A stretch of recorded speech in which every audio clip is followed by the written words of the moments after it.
Hi, this is Sal Tuzzolino, host and ringmaster of the Sports Circus, the big top of sports talk radio. Did you hear this? And then I did, Super Bowl as a player, assistant coach, and 2 as a head coach. And working for Al Davis, I should be in the Hall of Fame just working for Al Davis.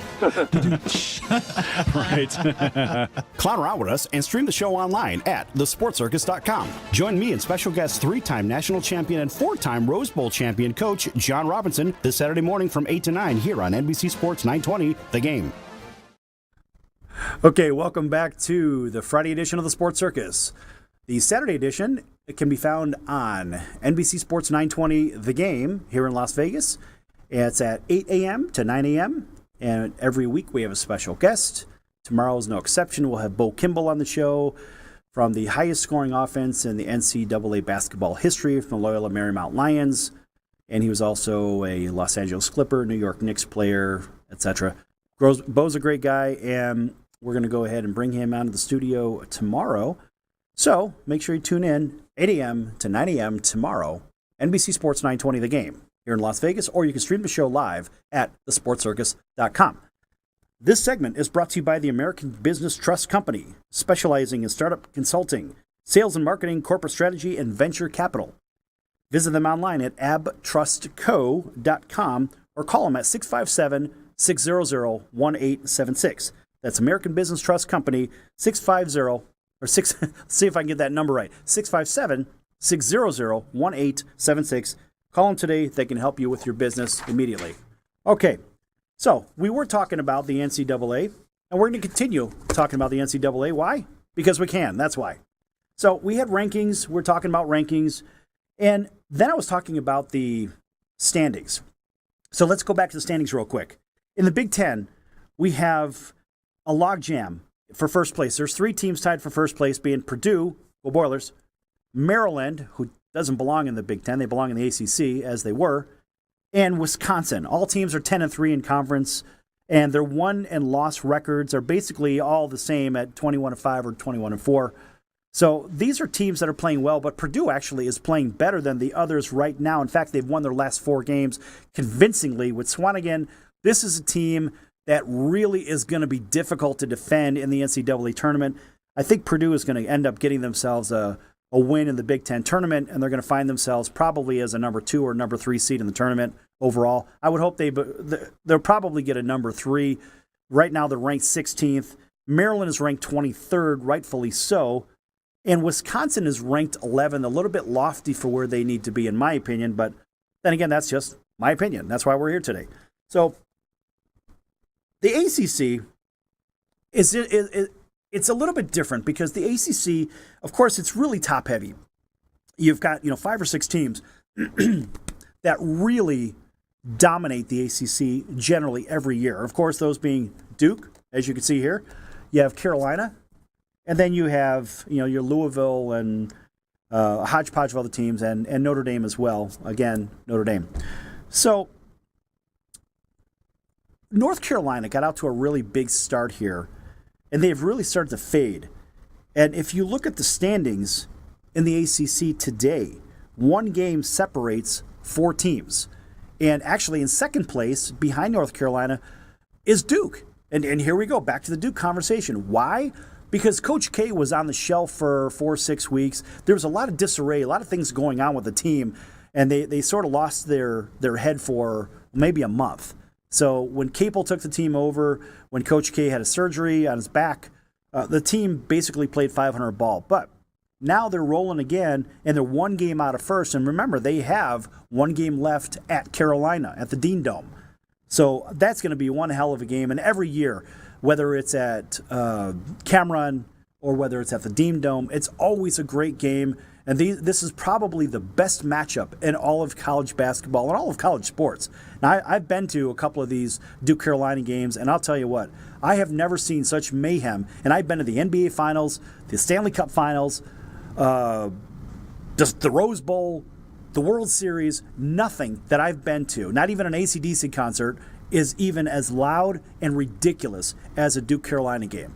So that one's coming up in a couple of weeks. And again, even if there's an earthquake, if something bad happens, they don't play the game, they're going to play each other again more than likely in the ACC tournament. So every year these teams are basically going to play about 3 times.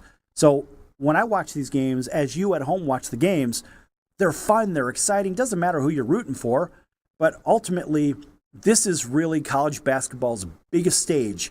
And that's why, of course, all the McDonald's All-American players, these are the best high school players here in America. A lot of them, they want to go to the Dukes and the Carolinas and Villanovas and this sort of thing because they want to go to the best programs in America, the highest ranked or the most visible programs in the country, and they go to Kansas as well. So you don't really find a lot of them going to Gonzaga. Well, and there's a reason for that because it goes back to strength of schedule, coaching. Their coaching is good, but they're in a different world. You put Gonzaga in the ACC or the Big Ten, and this is a middle-of-the-pack team. They are certainly not at the top of the heap. So that's why these McDonald's All-American kids go to these great schools. And here in Las Vegas Valley, we actually have 3 McDonald's All-American kids. So we have some really good talent here. And the thing is, they just can't keep them here at the local school because the local school academically is a complete disaster. It's basically high school with ashtrays. I won't even say the name. I'm embarrassed for them. They're that bad. And so until they crank it up a little bit academically and make these kids work, I have no love for them, and I will continue to show Duke backgrounds and whatnot just to piss everybody off. Why? Because I can. That's why. So when you step it up a little bit, local school, then maybe we'll give you a little bit of love. But in the interim, there you go. That's how I feel about it. So let's shift over to the Big 12. I don't really talk much about the Big 12. And the reason I don't talk about the Big 12 is they don't have a championship tournament. Like in football, they don't have a championship tournament. So wherever they end up is where they end up. And Kansas at 11-2 right now. They're a shoo-in. They've already gotten a number 1 seed for the NCAA tournament, which, again, is complete lunacy because the tournament doesn't start for basically another 3 weeks, 3.5 weeks. It makes no sense whatsoever. And I think if everybody that has listened to Duke I'll call him Duke Vitale because he really is Duke Vitale, not Dick Vitale. People that listen to him, he gives you a great analysis of what's happening on the court, what's happening in the classroom, what's happening at the practices. And Dick Vitale really knows his stuff. And he gravitates towards the schools that give a better feel to the school. And it's not just basketball. You have academics and you have athletics. Remember, these are student athletes, not athlete students. Always remember that. And that's why I won't give any love to the local school because here they are athlete students. Again, wrong completely. So the Big 12 looks like Kansas on top. I think Baylor could take them over. Baylor just had a bad loss. And West Virginia is really fighting in there as well. So you really have 3 solid teams.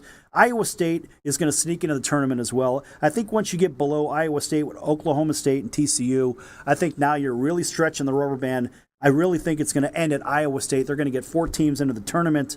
And looking at the Big East in Villanova's conference, of course, they're leading their conference by 3 games over Butler. We talked about Butler earlier. Butler's a solid team. And Butler was a mid-America or a mid-major. They came in from the Horizon League, from the Midwest, a very small league, and they had Wichita State and Northern Iowa, which, great programs as far as basketball goes. And so Butler made the leap into the Big East, and I'll tell you what, they haven't missed a beat. This team is winning. They're winning. It's a quality team.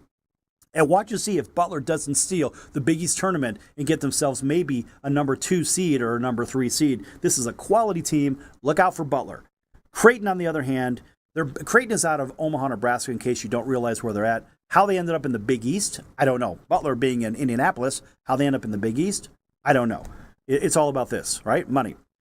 But Creighton is a quality team as well, and Creighton's got some quality wins. And look for Creighton to make a little bit of move, a little bit of damage into the tournament. And I think Creighton could be one of those teams that will probably be about a 7 in the seeding from 1 to 16 in one of the regions, and they'll probably get themselves into they could get themselves into Sweet 16 depending on what the seeding is and where they end up and who they get matched up against. A lot of times it's really rough like that. Xavier is right behind them. Actually, they're tied with them in the standings. And Seton Hall actually is a couple of games back. Seton Hall out of New Jersey, Xavier out of Cincinnati. So it's a very interesting mix where all these teams come from. Not really sure where they're going to land in the tournament, but I think those 5 are going to get in the tournament because they're worthy. And even Seton Hall at 16-9, they've got some quality wins against some quality opponents on the road. So anything could happen there in the Big East. Don't count Villanova as the winner of everything at 20. They're ranked number 2 at 12-2 in the conference, 25-2 overall. Don't count on it. You never know what's going to happen. So next segment, we're going to talk about the NBA. And again, you're watching the Sports Circus here, WCOBM. Thank you.